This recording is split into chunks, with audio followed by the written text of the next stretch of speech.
క్లుప్తంగా దేవుని యొక్క వాక్యాన్ని ధ్యానించి ప్రభు రక్తంలో పాల్పొందామండి. ఈ దినము లేఖన భాగాలు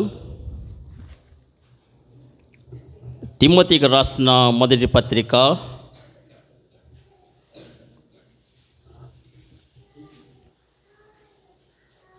అపొస్తలుడైన పౌలు గారు తిమోతికి రాసిన మొదటి పత్రిక 3వ అధ్యాయం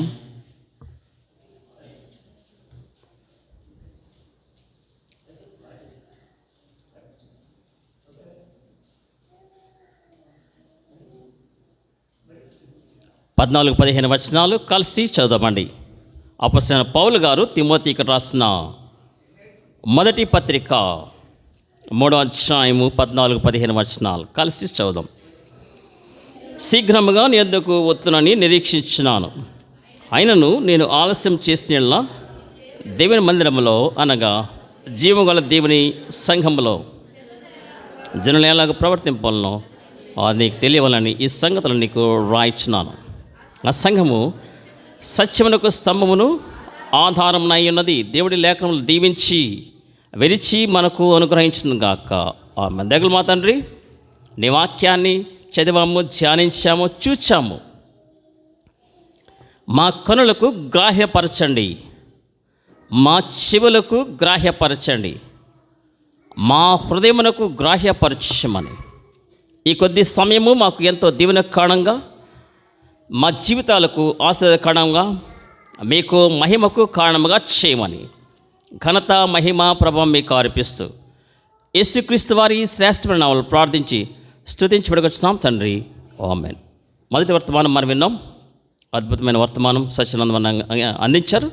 అందరిని బట్టి దేవుని స్తుతిస్తూ ఉన్నాం. రెండవ వర్తమానం ప్రభు యొక్క బలలో సర్రక్తాల్లో పాలు పొందక ముందు వాక్యం చేత మనము బలపరచబడి వాక్యపు వెలుగులో మనలను మనము సరిపోల్చుకుంటూ ప్రభు యొక్క సర్రక్తాల్లో పాలు పొందామండి. మనం చదివిన ఈ వాక్యము, ఈ కాంటాక్స్ట్ అపొస్తలుడైన పౌలు గారు తిమోతి గారికి రాస్తూ ఇది మొదటి పత్రిక, అనేక సంగతులు రాస్తారు. మనం చదివిన సంగతి ఏంటంటే, శీఘ్రముగా నీ యొద్దకు వత్తునని నిరీక్షించున్నాను. అపొస్తలుడైన పౌలు గారు తిమోతి గారికి రాస్తూ చాలా సందర్భాల్లో, నాట్ ఓన్లీ తిమోతి గారు, అనేక సందర్భాల్లో నిరీక్షణ, యేసుక్రీస్తు నందలి నిరీక్షణ, వాక్యం ఏంటంటే విశ్వాసము, ప్రేమ, నిరీక్షణ, ఈ మూడు నిలుచును. యేసుక్రీస్తు వారే మన నిరీక్షణ అన్నాడు. యేసు ప్రభువే మహిమ నిరీక్షణ మనలో ఉన్నాడు, జయధ్వనులతో హర్షించెదము, జయధ్వనులతో హర్షించెదము, ప్రభువే నిరీక్షణ, ప్రభువే నిరీక్షణ. అద్భుతమైన పాట. శీఘ్రముగా నీ యొద్దకు వత్తునని నిరీక్షించున్నాను. ఆత్మ సంబంధమైన విషయాలలో, దైవ సంబంధమైన విషయాలలో, మందిర సంబంధమైన విషయాలలో మనము కూడా ఎలాంటి నిరీక్షణ కలిగి ఉండాలని అపొస్తలుడైన పౌలు గారు తిమోతికి రాస్తూ శీఘ్రముగా, శీఘ్రంగా అంటే త్వరగా, యేసుక్రీస్తు వారు అన్నారు, ఇదిగో నేను త్వరగా వచ్చుచున్నాను, వచ్చుచున్నవాడు ఆలస్యం చేయక వచ్చును, ఇన్ హిమ్ నో డిలే. కానీ ఇంకో వాక్యం ఏంటంటే, మీ నిమిత్తమే కదా ఆయన ఆలస్యము చేయించున్నాడు. బికాజ్ ఆఫ్ అవర్ చర్చ్, మన సంఘాన్ని ప్రేమించి కేవలం మన కోసం ఒక్క పాపి విషయమై ఆయన పరలోకాన్ని నుంచి భూలోకానికి దిగి వచ్చిన దేవుడు ఒక్కళ్ళ విషయంలో కూడా, మనం అంతే కదండి, ఎక్కడైనా బయలుదేరాం 70 మెంబర్స్ బస్సులు పడతాం, కానీ అప్పటికి 69 మంది వచ్చారు, ఒక్కళ్ళు మిగిలిన రావాలి, వెయిట్ చేస్తాం, చేయమండి, చేస్తాం. 69 మంది కూడా ఆ ఒక్కరి కొరకు, బహుశా ఆ ఒక్కరం నీవు నేను ఏంటొచ్చేమో, because of our nature, our character, our life. అంటే ఇంకా క్రీస్తు యొక్క స్వారూప్యము మన యందు ఏర్పడలేదేమో, అందుకే ఆలస్యం చేస్తున్నారేమో. కానీ అసలు పౌలు గారు ఏమన్నారంటే, శీఘ్రముగా నీ యొద్దకు వత్తునని మన నిరీక్షణ ఏమి ఉండాలంటే, యేసుక్రీస్తు వారు త్వరలో రానయ్యున్నారు. ఎదురు చూచిదము దృఢపునాది గల పట్టణమునకై దేవుడే దాని శిల్పి నిర్మాణకుడు మనముల్లసించేదము. కాంటెక్స్ట్ ఎక్కడన్నది? ఎదురు చూచేదము దృఢ పునాది అనే పాట కాంటెక్స్ట్. అబ్రహాము గారు పునాదులు గల పట్టణం కొరకు ఎదురు చూచాడు. పునాదులు గల పట్టణం కొరకు మనము కూడా ప్రతిదినము, ప్రతి గడియ, ప్రతి నిమిషం, ప్రతి సెకండ్ కూడా ఎదురు చూచే వారంగా ఉండాలి. That is called hope. అదే నిరీక్షణ. ఇక్కడ అసలు పౌలు గారు ఏమన్నారంటే, నేను ఆలస్యం చేసిన ఎడల, సమ్టైమ్స్ మనం ఆలస్యం అవుతూ ఉంటాం. ఆలస్యం కూడా కొన్నిసార్లు మంచిదే. అంటే రోజు మందిరానికి లేట్గా రమ్మని కాదు, ఇక్కడ ఆరాధనకి ఆలస్యంగా రాకూడదు, దేవుణ్ణి ఆరాధించడానికి ఆలస్యంగా రాకూడదు. ఒక ఆయన ఫ్లైట్ ఎక్కడానికి ఏదో కురుగుపాటు వచ్చింది, నిద్రపోయాడు. ఆ ఒక్కని వల్ల ఫ్యామిలీ అంతా డిలే అయిపోయింది, ఫ్లైట్ మిస్ అయిపోయారు. 2 hours జర్నీ వాళ్ళు ఉన్న దగ్గర నుంచి, ఫ్లైట్ మిస్ అయిపోయింది. ఇక్కడ ట్రైన్ మిస్ అయిపోయింది. Flight miss, train miss. జరిగిన సంగతి ఏంటంటే, ఈ 2 hours వీళ్ళు ఒక ట్రైన్ ఎక్కాలి. వీళ్ళు ఇంటికి వచ్చిన తర్వాత ఆలస్యం అయిపోయిందని చెప్పేసి అంతా చిందరవందర చేసేసాడు భర్త గారు. అవి ఇసిరేసేసాడు, ఈ కోటు సూటు మొత్తం. ఫ్లైట్ ఎక్కేటప్పుడు సామాన్యంగా కదా, ఎలాగ మామూలుగా వెళ్తే కుదరదు. కొంచెం టిప్ టాప్గా పైన అది ఇది వేసుకొని, లాడీ బీడు అంటారన్నమాట అండి, వేసుకొని చక్కగా బయలుదేరాడు. ఇంటికి వచ్చాక అన్నీ కూడా చెప్పుకోవడం, డాడీ వాటర్ గ్లాస్ తీసుకుని పడటాడు. అంతా చిందరవందర చేసిన తర్వాత పడుకున్నాడు. పడుకున్న తర్వాత కొంతమంది కోపంలో మంచి నిద్ర పడుతుండో, మామూలుగా నిద్రట్టిన వాళ్ళకి కోపంలో నిద్ర పడుతుంది మంచి నిద్రమ్మ. నీకైతే గుర్తుపెట్టుకో, కోపంలో కొంతమందికి మంచి నిద్రలోకి వెళ్ళిపోయాడు, డీప్ స్లీప్. 2 hours తర్వాత లేచాడు, తలుపులు వేసుకున్నాడు. సరేలే బుర్ర ఖరాబుగా ఉందని చెప్పేసి టీవీ పెట్టాడు. అన్నీ ఈ కామెడీల నుంచి చూస్తలేరా బాబు, న్యూస్ చూద్దాం. అసలు లేటెస్ట్ న్యూస్ అనేటికల్లా ఏ ట్రైన్ అయితే ఎక్కుదాం అనుకున్నారో ఆ ట్రైన్ నదిలో పడిపోయింది. ఏ ట్రైన్ అయితే ఎక్కుదాం అనుకున్నారో ఆ ట్రైన్ నదిలో పడిపోయింది. చూశాడు, వీళ్ళు ఎక్కవలసిన కంపార్ట్మెంటు, దాని ముందు దాని అనుకున్నవి కూడా నదిలో మునిగిపోయిన, అందరూ చనిపోయారు. వీళ్ళ ఒక్కరు మాత్రం కూడా సేవ్ అయ్యారు. దేవుడు కూడా ఆలస్యం చేయడం వల్ల మనలో అనేక మంది రక్షింపబడతాము, అనేక మంది ఎత్తబడతాము, అనేక మంది క్రీస్తు యొక్క స్వారూప్యంలోకి మార్చబడుతూ ఉంటాం. అసలు పౌలు గారు అన్నారు, క్రీస్తు యొక్క స్వారూప్యము మీ అందు ఏర్పడే వరకు నాకు మరలా మీ విషయమై, అంటే రక్షింపబడని వారి విషయమై, ఎవరికైతే క్రీస్తు యొక్క స్వారూప్యం లేదో వారి విషయమై మరలా ప్రసవ వేదన. ఓకే, మనం మన అంశానికి వెళ్ళిపోదామండి.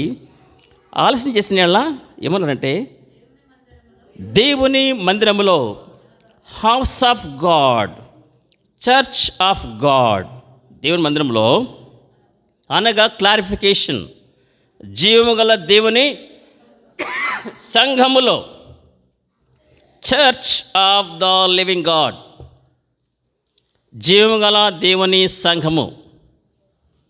వాక్యం మాట ఉందండి, మనము జీవము గల దేవుని ఆలయమై ఉన్నాము. మనము జీవము గల దేవుని ఆలయం అండి. దేవుని ఆలయములో జీవము అన్నది. అందుకని వాక్యం రాయించారండి, మీ జీవము క్రీస్తు కూడా దాచబడి ఉన్నది. Our life is hidden in Christ. మనం చదివినప్పుడు దేవుని మందిరములో, దేవుని ఆలయంలో, దేవుని సంఘములో ఏంటంటే ఏమి రాస్తారు ఇక్కడ, జనులు ఎలాగూ ప్రవర్తించాలో, ఎలాగూ మెలగాలో, ఎలాగూ మసులుకోవాలో, మెలుగుట, మసులు కొనుగుట, ప్రవర్తించుట, కాండక్ట్ ఆర్ బిహేవియర్. మందిరములో, దేవుని మందిరములో మన ప్రవర్తన. స్కూల్లో చదివిన వాళ్ళకి సర్టిఫికెట్ ఇస్తారు, టీసీతో పాటు ఏమిస్తారండి, స్టడీ సర్టిఫికెట్ ఇస్తారు, తర్వాత కాండక్ట్ సర్టిఫికెట్. కాండక్ట్ దగ్గర సాటిస్ఫాక్టరీ, గుడ్. చాలామంది గుడ్ అని రాయరు, సాటిస్ఫాక్టరీ. పర్వాలేదులేండి, సంతృప్తికరంగా ఉందలేండి ప్రవర్తన, పర్వాలేదు. కానీ పరలోకానికి వెళ్తానికి మాత్రం సాటిస్ఫాక్టరీ కుదరదు. ఏముండాలండి? Good conduct. ఇక్కడ రాయించారండి, జనులు ఎలాగూ ప్రవర్తించాలో. బిహేవియర్, ప్రవర్తన. మన ప్రవర్తన దేవుని మందిరంలో ఎలాగ ఉండాలనే విషయాన్ని తెలియచేయాలి. ఈనాడు సంఘాల్లో ఇదే కురువైపోయిందండి. సంఘాల్లో ఈ విషయం తప్ప అన్నీ చెప్తారు. అమ్మా, మీ పిల్లలకి ఉద్యోగాలు వచ్చేస్తాయి, మీ పిల్లలకి వివాహాలు, ఇల్లు కట్టేసుకుంటారు.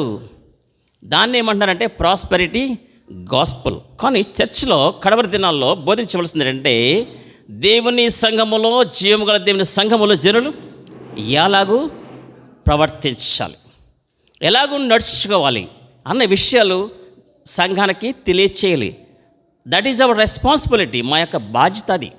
సంఘంలో ఎప్పటికప్పుడు ఈ విషయాలు తెలియజెప్తూ ఉండాలి. అనంటే ఏమన్నారంటే, ఎందుకు దేవుని మందిరంలో మన ప్రవర్తన, మన యొక్క నడత ఇంపార్టెంట్ అంటే కారణం ఆ సంఘము. ఏ సంఘము?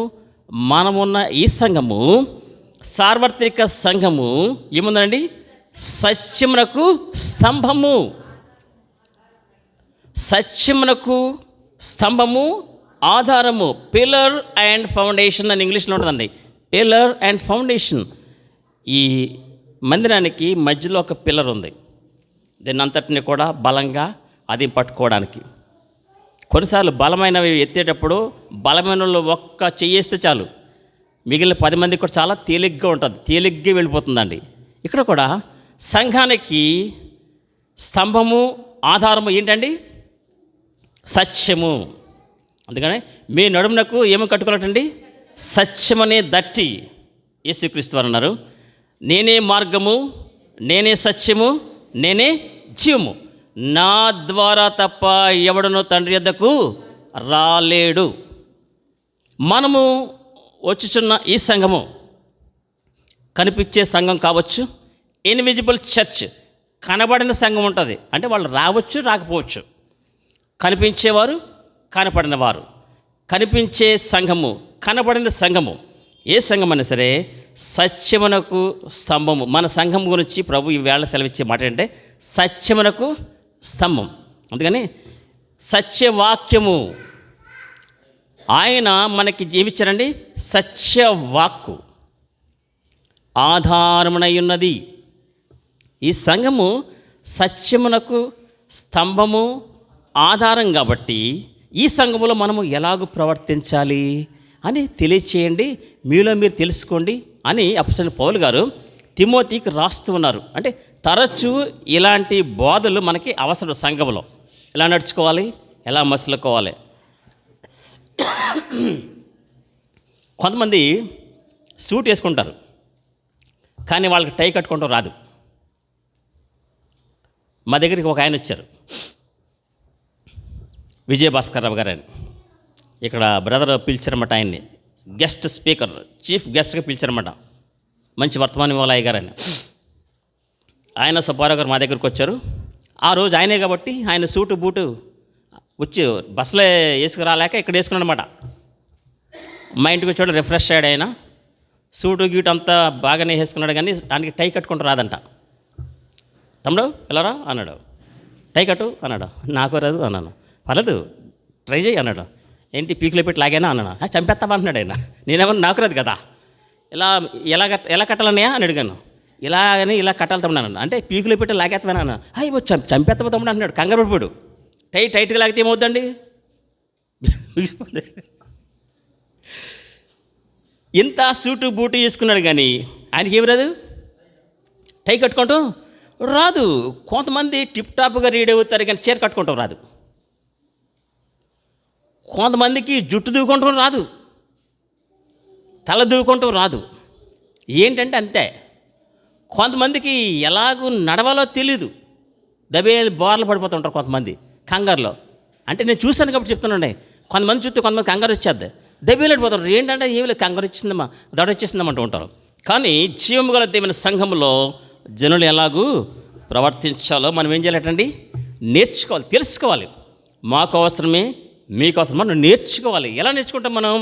వాక్యం ద్వారా, వాక్యం సత్యాలు తెలుసుకోవడం ద్వారా క్లుప్తంగా మనం 3 అంశాలు చూద్దాం. చాలా అంశాలు ఉన్నాయి. ఒక 3 అంశాలు చూసుకుని మనం ముగించుకుందామండి. ప్రభు శరక్తులు పాల్పొందామండి. కొరింథీయులకు రాసిన మొదటి పత్రిక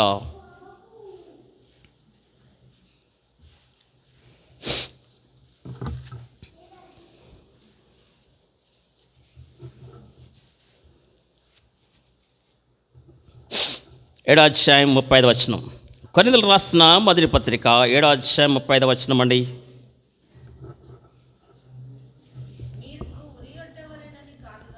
మీకు ఉరియొడ్డవలని కాదు కానీ మీరు యోగ్య ప్రవర్తనలై తొందరేమీ లేకుండా ప్రభు సన్నిధానవర్తనలై ఉండవలనని ఇది మీ ప్రయోజన నిమిత్తమే చెప్పుచున్నాను. ఓకే, అండర్లైన్ చేసుకోండి. యోగ్యమైన ప్రవర్తన. జీవం గల దీవెన సంఘములో మనకు ఏ ప్రవర్తన ఉండాలండి? యోగ్యమైన ప్రవర్తన, వర్ది కాండక్ట్, యోగ్యమైన ప్రవర్తన కలిగి ఉండాలని రాస్తూ, ఇది ఎవరికి రాస్తారంటే అసలు పౌలు గారు కొన్నిళ్ళు రాస్తూ కుటుంబం గురించి, భార్యాభర్తలు అంటే కుటుంబం, ఫ్యామిలీ, ఈ భార్యాభర్తలు గురించి రాస్తూ ఏమన్నారంటే, అమ్మా మీకు ఉరియొడ్డ వల్లని ఏదో ట్రాప్ అని కాదు కానీ అంటూ ఏమన్నారంటే, మీరు యోగ్య ప్రవర్తనలై తొందర ఏమీ లేకుండా. అంటే ఏంటండి తొందర ఏమీ లేకుండా? అంటే కొన్నిసార్లు ఈ భార్యాభర్తలు ఏయో వ్యాపకాలు, ఏయో పనులు, బాధ్యతలు ఉంటూ ఉంటాయి. పాస్టర్ గారు ఫోన్ చేసి, అమ్మ మీరిద్దరూ మధ్యాహ్నం 3 గంటలకి మరి నిర్మలా గారి గృహంలో ప్రార్థన ఉంది, రండమ్మా అన్నారు. ఈ భార్యాభర్తలు ఏం చేశారు? ఒక ప్రోగ్రాం పెట్టుకున్నారు. కానీ వాక్యం తెలియజేస్తుందంటే, మరి వెళ్ళాలా వద్దా? పాస్టర్ గారు రమ్మన్నారు, ఇద్దరు ఖాళీగానే ఉన్నారు, ఇంటి దగ్గర ఉన్నారు, ఏయో పనులు ఉన్నాయి, అక్కడే మీటింగ్ అని ఫోన్ చేశారు, వెళ్ళాలా వద్దా? కానీ ఇక్కడ ఏముందంటే, తొందర ఏమీ లేక ప్రభు సన్నిధానవర్తనలై ఉండవలనని మీ ప్రయోజనము నిమిత్తము. భార్యాభర్తలకి యోగ్య ప్రవర్తన కలిగి ఉండాలంటే ఏదో తొందర, ఏదో కంగారు అనుకోకూడదు. ఇన్ని బాధ్యతలు ఉన్నా సరే యేసుక్రీస్తు వారు మార్తా, మరియా, లాజరు ఇంటికి వచ్చారు. మార్తేమో వంటగదిలో ఆహార పదార్థాలు, fish fry, prawn biryani, mutton curry, బూర్లు, గార్లు అన్నీ రెడీ చేస్తుంది మార్తమ్మ గారు. మరియమ్మ గారు మాత్రం చక్కగా ట్రిమ్గా రెడీ అయిపోయి ముసుగు వేసుకొని చాలా పొందికగా యేసుక్రీస్తు, అంటే సోమరిది. ఒక పక్కన చెప్పాలంటే మరియమ్మ గారు సోమరిది అని రాయబడలేదు, కానీ మనం అనుకుందాం. మన పరిభాషలో చెప్పాలంటే కొంతమంది పని ఎగ్గొడతానికి సంఖలో బైబిల్, పాటల పుస్తకం, గదిలో దూరేస్తారు, లేదంటే గుడికి వెళ్ళిపోతారు. ఇంట్లో పనులన్నీ ఎక్కడెక్కడ ఉంటూ ఉంటాయి. అంటే చూశాను కాబట్టి ఇంట్లో పనులన్నీ ఎక్కడెక్కడే ఉంటూ ఉంటాయి, అవి చేసుకోవద్దని కాదు. యేసుక్రీస్తు వారు అన్నారు, చేసినవి సరిపెట్టమ్మా మార్తమ్మ గారిని, నువ్వనేకమైన విషయాల గురించి తొందరపడుచున్నావు, అవసరమైనది ఒక్కటే, మరియ ఉత్తమమైనది ఏర్పరచుకొనేను. మనకి ఎన్నో పనులు ఉన్నాయి. ఒక ప్రక్కన మీటింగు, దేనికి ఫస్ట్ ప్రయారిటీ ఇవ్వాలి? యోగ్య ప్రవర్తన కలిగి ఉంటే దేనికి ఫస్ట్ ప్రయారిటీ ఇస్తామండి? పనులకా, ప్రార్థనకా? ప్రార్థనే. పరిశుద్ధుల సహవాసము మళ్ళా మనకి దొరకదు. ఆ రోజు దేవుడిచ్చిన సహవాసము మరలా కావాలంటే రాదు. సమయం ఉండగానే అని వాక్యం ఉందండి. సమయం దొరికిన కొలది కూడాను. ఇక్కడ ఒక కుటుంబం గురించి ప్రస్తావిస్తూ రాశారు, భార్యాభర్తల గురించి రాస్తూ ఏమన్నారంటే, ఫ్యామిలీ, కుటుంబము యోగ్యమైన ప్రవర్తన కలిగి ఉన్నదని ఎలాగనుకోవచ్చు అంటే, ఎన్ని పనులున్నా సరే మందిరానికి పరుగెత్తుకొని వస్తారు. యోగ్య ప్రవర్తన కలిగిన వారు, యథార్థమైన ప్రవర్తన. అంటే మనం దేవుని మందిరానికి త్వరపడి వస్తూ ఉంటే మనకి యోగ్యమైన ప్రవర్తన వచ్చేసి ఆటోమేటిక్గా యోగ్యమైన దేవుడు ఇస్తాడండి. యోగ్యుడు అంటారు. మనము యోగ్యుల లిస్ట్ ఒకటి ఉంటుందండి. యథార్థవంతుల పట్టి ఉంటుంది, నీతిమంతుల పట్టి ఉంటుంది, యోగ్యుల పట్టి ఉంటుంది, పరిశుద్ధుల పట్టి ఉంటుంది. అందుకని రాయించారు సెపరేట్గా, ప్రార్థించే వారిలో సమూయేలు ఉండెను. అదే లిస్ట్ ఉందన్నమాట. పరలోకంలో మనకు తెలవదు. తండ్రి ప్రభునైనా తండ్రి ప్రభుని అంటే కాదు, పరలోకంలో దేనికైతే సెపరేట్ లిస్టు. ఆ లిస్ట్ ఉంది అనడానికి ఎగ్జాంపుల్ ఏంటంటే ప్రార్థించే వారిలో సమూయేలు ఉండెను. ఆ పట్టిల్లోకి మనం ఎక్కాలంటే సమయం దొరికే మనం ఏం చేయాలి? ప్రార్థన. చిన్న ప్రార్థన చేయండి, పెద్ద ప్రార్థన చేయండి, మోకాళ్ళు వేసి చిన్న ప్రార్థన. మోకాళ్ళు వంగితే మనకి తప్పక మోకాళ్ళు వేసి కారణం ఏంటంటే యేసు నామమున ప్రతి వాని మోకాలు వంగును. మోకాళ్ళేసి ప్రార్థన చేస్తే మీకు తెలియదే విషయము, ప్రభువారు కూడా మన దగ్గరే కూర్చుంటారండి. ఆయన ఎగ్జాంపుల్ ఒక ఆయన రుద్రుడు చెప్పాడు, 98 years ఆయన 3 రోజులు ఉపవాసం ఉన్నాడు. ఆయన 3 రోజులు కూడా మోకాళ్ళేసి ప్రార్థన చేశాడు. 3వ రోజున ప్రభువారు దిగి వచ్చి ఈయన ఎలాగ మోకాళ్ళు వేశారో ప్రభువారు కూడా ఆయన వల్లే మోకాళ్ళు వేసి ఆయన ఎదురుగా మోకరించారండి. అది మన ప్రభు చేసే కార్యం. మనం మోకాళ్ళేసి ప్రార్థన చేస్తామంటే భార్యకి కాళ్ళంగో, పిల్లలకి కాళ్ళంగో, వాళ్ళ మంచాల మీద అలాగా సపటాలు వేసుకుని కూర్చొని ఉంటారు, ఒకళ్ళే మోకాళ్ళు ఎత్తూ ఉంటారు. కానీ మన ప్రభు అందుకనే మన విషయాల్లో సమాన అనుభవం గలవాడు ఆయన వాక్యంలో ఉంది. సమాన అనుభవం. మన వల్లనే యేసుక్రీస్తు వారి లోకానికి వచ్చి మన వల్లే ఆకలిగా ఉన్నారు, మన వల్లే నిద్రపోయారు, మన వల్లే జీవించారు, మన వల్లే ఆయనకు కూడా కోపం వచ్చింది. ఇంట్లో ఏదో సందర్భంలో ప్రతిరోజు కూడా కోపం వస్తూనే ఉంటుంది ఎవరో ఒకరికి. అంటే కొంతమంది పైకి వ్యక్తీకరిస్తూ ఉంటారు, స్పూన్లు గరిటలు ఇసేసి కొండలు బద్దలు కొట్టేసి. కొంతమంది వ్యక్తీకరించారు అంతే, లోన్లోన కుమిలిపో. కొంతమంది కోపం వచ్చినప్పుడు లోన్లోన అంటుకుంటారు. సరే, కుటుంబంలో యోగ్యమైన ప్రవర్తన కావాలి అంటే తొందర ఏమీ లేకుండా నిదానంగా మందిరానికి వచ్చేయాలంతే. పనులన్నీ పక్కన పెట్టుకోండి. ఆ తొందర ఈ తొందర అనేకమైన పనుల గురించి అక్కడ ఎవరు ప్రభువారు విచారం కలిగి తొందర. అక్కడ తొందరే, ఇక్కడ తొందరే. ఇంట్లో ఎన్ని పనులు సరే తెమలో. నేను పనులు చేయాలనుకుంటాను మా ఇంట్లోనూ, ఎన్నో తెమలవు. అలా పనులు పెరిగిపోతూనే ఉంటాయి. తిమిల్చుకోవడం, మందిరానికి రావడమే తొందర. అంటే కుటుంబంలో యోగ్యమైన ప్రవర్తన గలవారు లేక యోగ్యమైన ప్రవర్తన కావాలంటే మందిరానికి పరిగెత్తుకొని నన్ను ఆకర్షించము, అప్పుడు మేము నీ వద్దకు ఎలాగొస్తామటండి? పరిగెత్తుకుని వస్తాం, పరిగెత్తుకు రావాలి. రెండో సందర్భం చూద్దామండి. కొరింథీయులకు రాసిన మొదటి పత్రికలోనే 15:34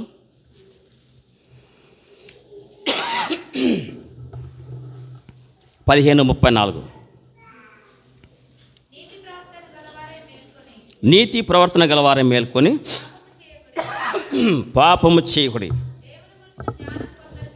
దేవుని గూర్చిన జ్ఞానం కొందరికి లేదు, మీకు సిగ్గు కలుగుటకై.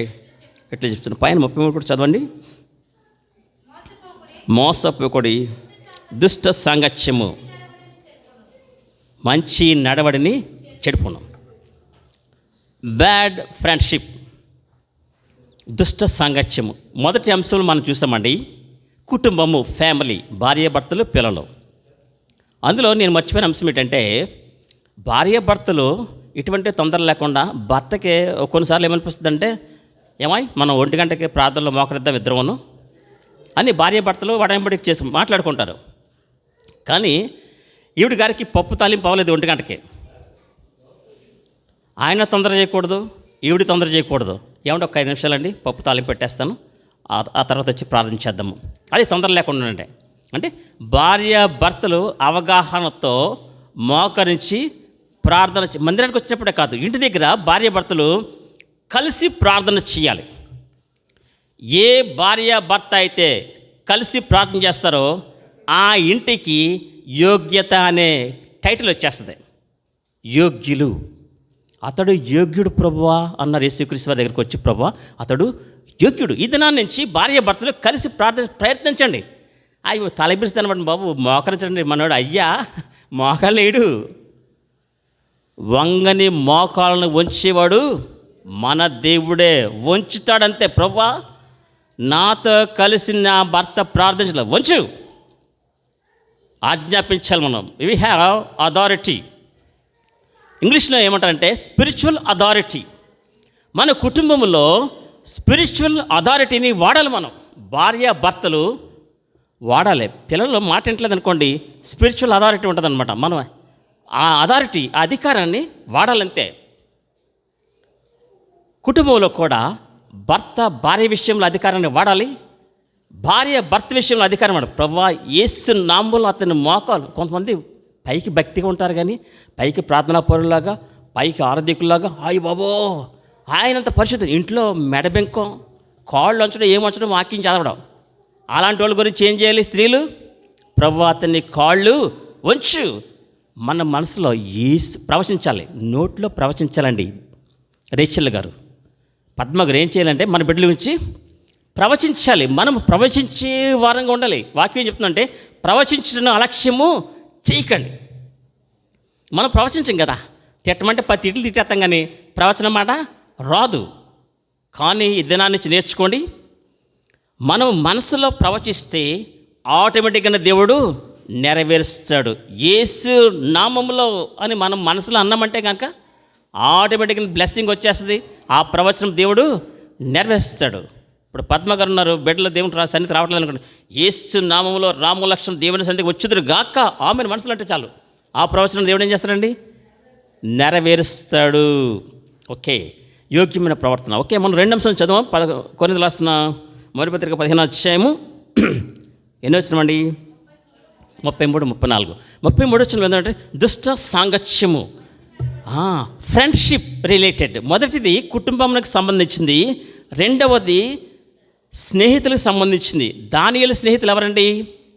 షడ్రకు, మేషకు, అబేద్నెగో. ఉపవాసం ఉందామరా మనం అంటే వెంటనే ఉపవాసం ఉన్నారు వాళ్ళు. ఒరే మనం కాయగూరలు తినొద్దురా అంటే ఏ ఒక్కడో కూడా అబ్బా మీరు కాయగూరలు తినండి, నేను చికెన్ జాయింట్ తినేస్తానడా? లేదు, మీతో పాటే ఉపవాసం ఉంటాం. శాకాహార ధాన్యాలు తిన్నాం అన్నాడు దానియేలు గారు. అంతే, ముగ్గురు ఫ్రెండ్స్ కూడా ఉభయపరు. అది గుడ్ ఫ్రెండ్షిప్, మంచి స్నేహితులు. దుష్ట సాంగత్యము మంచి నడవడిని చెడుపును. ఇక్కడ ఏముందంటే దుష్ట సాంగత్యం మంచి నడవడిని చెడుపునంటూ నీతి ప్రవర్తన. దాని అర్థం ఏంటంటే దుష్టులతో సాంగత్యం చేస్తే మన ప్రవర్తన నీతి కోల్పోతాము. అందుకనే bad friendship corrupts good moral అంటారు. మన దుష్ట సాంగత్యము మనల్ని చెడిపేస్తుంది అనమాట అండి. మొదటిది చెప్పాను మీకు, కుటుంబంలో యోగ్యమైన ప్రవర్తన, స్నేహితుల దగ్గర ఏముండాలంటండి? నీతి ప్రవర్తన. దుష్ట సాంగత్యాన్ని విడిచిపెడితే మనకి దేవుడు ఏమిస్తారంటే గిఫ్ట్ నీతి ప్రవర్తన. అందుకని దుష్టుల ఆలోచన నడవక, పాపుల మార్గం నిలవక, అపహాసులు కూర్చుండే చోట కూర్చుండక, యెహోవా ధర్మశాస్త్రం ఆనందించు దివారాత్రులు ధ్యానించేవాడు ధన్యుడు. ఇంకో బ్లెస్సింగ్ ఉంది, ఆకు వాడక తన కాలమందు ఫలమిచ్చి చెట్టు వలె ఉండును. అతడు చేయనిదంతా పట్టిందల్లా బంగారం అంటారు లోకంలో. కానీ దుష్ట స్నేహితులు మనం ఐడెంటిఫై చేసి సినిమాకి వెళ్ళిన వస్తావా అంటాడు. ఆడు మందిరానికి వెళ్తాడు, ఆడు బాప్తిసం తీసుకున్నాడు, 6 మారుమనసు పొందాడు. ఆడికి ఏంటంటే ఒక పిచ్చ హీరో అంటే, కాబట్టి సినిమా రిలీజ్ అయిన వెంటనే సినిమాకి వెళ్ళిన వస్తావా అంటే మనం వెంటనే వెళ్ళిపోకూడదు. వాడితో పాటు మనము వెళ్ళకూడదు, సాంగత్యము చేయకూడదు, సహవాసము చేయకూడదు. అంతే, అప్పుడు మనకు నీతి కలుగుతుందండి. నీతి ప్రవర్తన మనలో ఇంప్రూవ్ అవ్వాలంటే, నీతి ప్రవర్తనలో మనం కలగాలంటే, లోకంలో కూడా దుష్టులు ఉంటూ ఉంటారు, దుష్ట నైజం గల వాళ్ళు ఉంటూ ఉంటారు, దుష్టుల ఆలోచన చెప్పి ఉంటారు. దుష్ట ఆలోచనలు ఏదన్నా మనం చెప్పుకున్నాం అనుకోండి, ఫోన్ చేసి ఇలాగెలాగ అంటున్నాడు మా వాడు, ఏం చేద్దామంటాడు, 2 తగలకపోయావా, 2 తగలెత్తే లైన్లోకి వచ్చేస్తాడు. అది దుష్ట ఆలోచన. ఎప్పుడు కూడా దుష్ట ఆలోచన చెప్పే వాళ్ళతోటి మనము సాంగత్యము తెలిసిపోతుంది మనకి. అది దుష్ట ఆలోచన, దేవుని ఆలోచన అనేది తెలిసిపోతుంది మనకి. దుష్టి నుంచి పుట్టినది దుష్ట ఆలోచన. కనుక ఇక్కడ సాంగత్యము, మన సహవాసము లోకస్తులతో ఉంటే గనక, మన స్నేహము లోక సంబంధమైన వారితో ఉంటే గనక నీతి ప్రవర్తన అంతా కూడా కోల్పోతాము. మనల్ని రక్షించి దేవుడు యేసుక్రీస్తు వారిలో నీతి ప్రవర్తన గలవారిగా చేశారు. దేవుని సంఘములో సత్యమునకు స్తంభమును ఆధారమైన సంఘంలో మనం ఉన్నాం కాబట్టి నీతి ప్రవర్తన కలిగి మనం జీవించాలంటే దుష్ట స్నేహాలన్నీ కూడా ఒకనొకప్పుడు దుష్ట స్నేహంలో ఉన్నాం. మనం వెళ్ళే సంఘాన్ని బట్టి అన్నా సరే, సంఘానికి ఉన్న స్టేటస్ ఏంటంటే సత్యమునకు ఆధారము, స్తంభము, పునాది. ఈ సంఘంలో ఉన్నాం కాబట్టి మనము దుష్ట స్నేహాలన్నీ కూడా, లోక స్నేహాలన్నీ కూడా, అందుకని ఏ వాక్యంలో మాట ఉందండి, ఈ లోక స్నేహము దేవునితో వైరం. లోకముతో స్నేహం చేస్తే దేవుడు మనతో స్నేహము చేయలేడు. దేవుడు మన స్నేహితుడు అనే సందర్భాలు వాక్యాలు ఉన్నాయండి. దేవుడే మన స్నేహితుడు. అబ్రహాము నా స్నేహితుడు అన్నారు దేవదేవుడు. మనకు స్నేహితుడు, మనల్ని ప్రేమించి మన కొరకు ప్రాణం పెట్టిన స్నేహితుడు మనల్ని ఏమంటారంటే దినాన్ని నీతి ప్రార్థన కలిగి జీవించాలంటే మన అనుదిన జీవితంలో ఈ ఆత్మీయ యాత్రలో దుష్ట స్నేహాలు విడిచిపెట్టాలి. మనకు తెలిసిపోతూ ఉంటుంది. కొంతమంది జోకులు వేస్తూ ఉంటారు, ఏడిపిస్తూ ఉంటారు, ర్యాగింగ్. మన మధ్యలో డాక్టర్ అమ్మ గారు ఉన్నారు. మెడికల్ కాలేజెస్లో చాలా చోట్ల ర్యాగింగ్ జరుగుతూ ఉంటుంది. ర్యాగింగ్ చేసేవాడు believers, real believers, true believers, Born again believers ragging చేసే ఆ టీంతో ఉండరు. ర్యాగింగ్ చేయకూడదు అంటూ ఉంటారు. ర్యాగింగ్ కాలేజెస్లో మేము పీజీ చేసినప్పుడు కూడా మాకు పైళ్ళు ర్యాగింగ్ చేస్తూ ఉండేవారు. మేము కామ్గా తెప్పించుకుని వెళ్ళిపోతాం. నేను లేటుగా కాలేజీకి వెళ్ళి లేటుగా కామ్గా వచ్చేయడమే. యేసుక్రీస్తు తప్పించుకుని వెళ్ళిపోయిన వాక్యం అలా తప్పించుకుని వెళ్ళిపోవాలి. కనుకంటే బ్యాడ్ ఫ్రెండ్షిప్ మనకి కాలేజెస్లో పనిచేసేటప్పుడు, అంటే నేను కాలేజెస్లో పనిచేస్తాను, చూశాను, పెద్ద పెద్దోళ్ళలో కూడా దుస్తులు ఉంటారు. ప్రిన్సిపాల్ని ఇబ్బంది పెట్టేవాళ్ళు ఉంటూ ఉంటారు. ప్రిన్సిపాల్తో కొన్నిసార్లు ఎగనెస్ట్గా ఉంటూ ఉంటారు. అలాంటిలో కూడా మనం ఏం చేయకూడదండి, స్నేహము చేయకూడదు. మనం అనుదిన ప్రార్థనలో ప్రభువా నా బిడ్డలు దుష్టులతో సాంగత్యం చేయకూడదు ప్రభువా, నీతి ప్రవర్తన గల వారు జీవించాలి ప్రభు, మనము ప్రార్థన చెయ్యాలి. 3 అంశం చూసుకుని మనం ప్రభు బల్లకి వెళ్ళిపోదామండి. 3 అంశం పేతురు రాసిన మొదటి పత్రిక, పేతురు రాసిన మొదటి పత్రిక 2వ వచనం.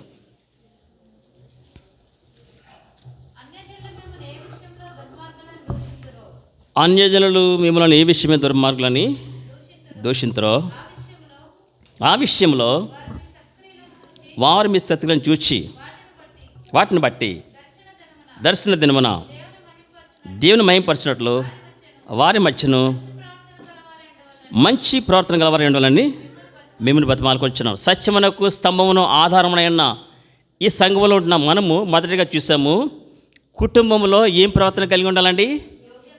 భార్య భర్తలు యోగ్యమైన ప్రవర్తన. స్నేహితుల విషయంలో కూడా మనకి జాగ్రత్త కలిగి ఉంటే ఏ ప్రవర్తన వస్తుందండి? నీతి ప్రవర్తన.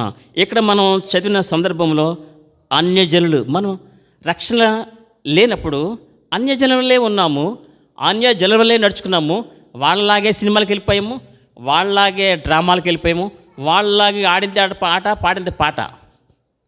కానీ రక్షింపబడిన తర్వాత మనం ఏం చేయాలంటే, వాళ్ళు ఏం చూస్తారంటే మొదటి వర్తమానంలో చెప్పారు సత్యనారాయణ, మన ప్రవర్తన చూస్తూ ఉంటారు.